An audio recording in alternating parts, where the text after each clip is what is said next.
आप सभी का एक बार फिर स्वागत है SPN9 के इस खास कार्यक्रम में और मैं हूं आपके साथ फरहान। बात करेंगे जाकिर नाइक की। अभी कुछ समय पहले की ही बात है, जाकिर नाइक को मनी लॉन्ड्रिंग के इल्ज़ाम में अपराधी पाया गया था भारत के द्वारा। वह NRI है, भारत में नहीं है, विदेशों में रहते हैं, अपने कुछ काम के सिलसिले में ही भारत आते हैं या आते थे कहेंगे हम। पीस टीवी उनका चैनल है, भारत में उसे प्रतिबंधित कर दिया गया है। उसका कारण आज तक मैं ही नहीं समझ पाया। पीस टीवी चैनल आता था, वह क्यों बंद हो गया, उसका कारण मुझे कभी समझ में ही नहीं आया। हो सकता है मनी लॉन्ड्रिंग के ही सिलसिले में हो, लेकिन जाकिर नाइक को एकदम खलनायक की तरह प्रस्तुत किया जाता रहा लगातार। चलिए, मनी लॉन्ड्रिंग का मामला है, हद से हद इतना ही मामला होगा मेहुल चोकसी की तरह, है ना, और भी तमाम लोग हैं, विजय माल्या हो गया, मुझे लगता है इतना ही मामला होगा, या फिर इससे कोई बड़ा मामला है। आप मुख्य धारा के चैनलों को देखें तो जाकिर नाइक को इस तरह पेश करते हैं जैसे वह तालिबानियों से संपर्क रखता हो। कुछ लोग पकड़े जाते हैं जो जाकिर नाइक से कहते हैं हम प्रभावित थे, तो क्या हुआ इससे?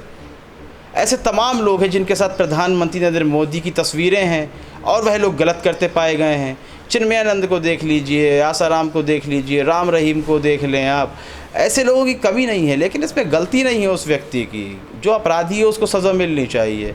तो जाकिर नाइक पर लगातार आरोप लगाए जा रहे थे, लेकिन इस वक्त आपने यह भी देखा कि किस तरह देश के अंदर जब सांप्रदायिक हिंसा भड़की हुई थी, हम दिल्ली के दंगों की बात कर रहे हैं, तब टीवी चैनल्स ने बिल्कुल भी कसर नहीं छोड़ी कि यह दंगा बंद हो जाए, बल्कि हिंदू मुसलमान की राजनीति लगातार करते रहे। वही जाकिर नाइक के साथ हो रहा है। तो मैं ये आज पूछना चाहता हूँ अपने व्यूवर से कि जाकिर नाइक और अर्नब गोस्वामी में क्या कोई अंतर है?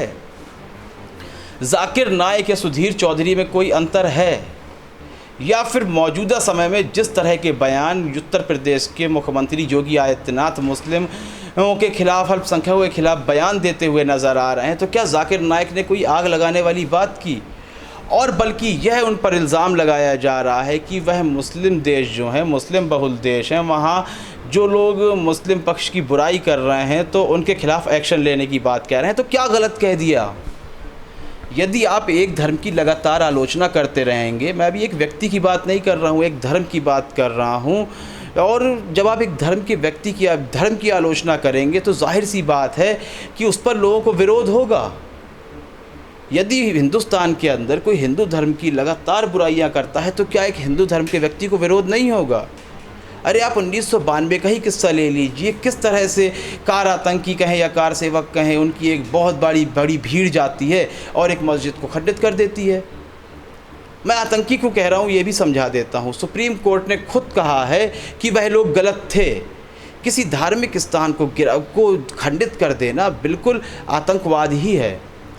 तो क्या उस तरह का कार्य जाकिर नाइक कर रहे हैं?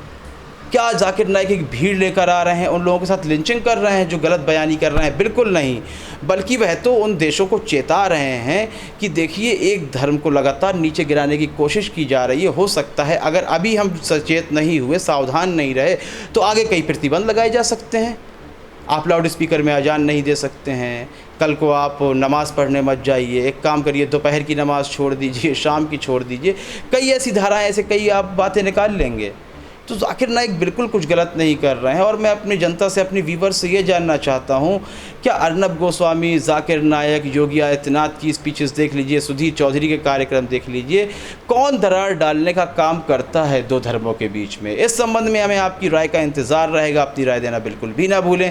कार्यक्रम को लाइक करें, ज़्यादा से ज़्यादा शेयर करें और चैनल को सब्सक्राइब अवश्य कर दें। तब तक के लिए इजाज़त दीजिए, धन्यवाद।